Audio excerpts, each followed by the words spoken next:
Saoirse here. I just wanted to introduce this video to you.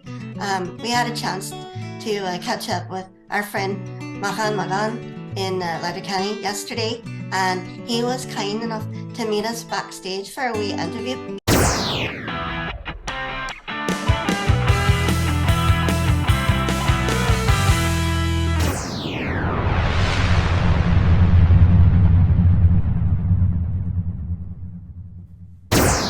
I would have done the video as Gaelic agus in Irish and in English, but since we were short of time, we just went with the Bearla so everyone could understand it.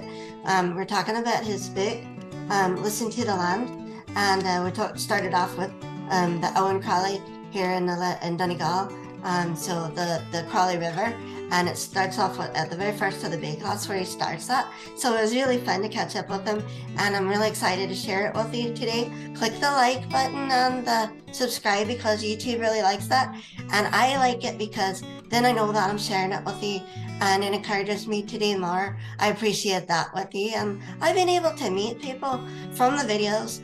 One time when we were coming back from Tory Island, people came up and they just said, "Hey, are you Saoirse?"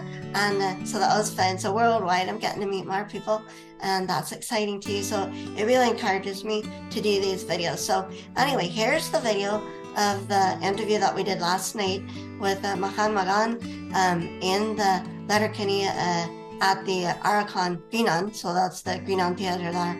It was good crack, and he had a grand show. So, hi, it's Mrs. Saoirse coming here from Grianán Theatre in Letterkenny in Letterkenny, Donegal. I'm here with my friend Manchán Magan, and he just finished the drama called Arán agus and he's going to tell us about his new book about the land and listening to it.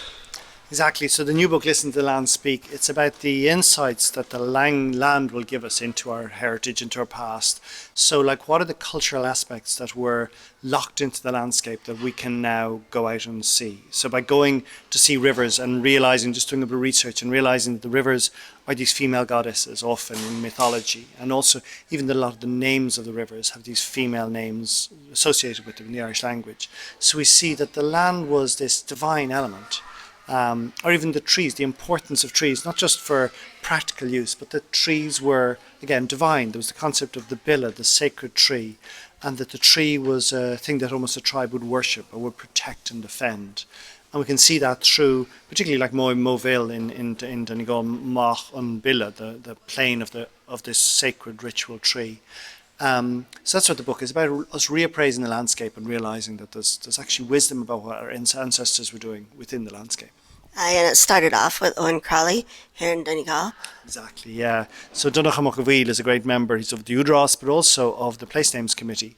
And he does this lovely walk. He leads a walk down from the Crolly River down to the sea, telling about names and mythology and stories connected to it. And once when I was talking to him, it was him who told me about the Rowan bridge, which is a bridge on the Crolly River that's there because the Rowan was a protective tree, it protected against evil spirits.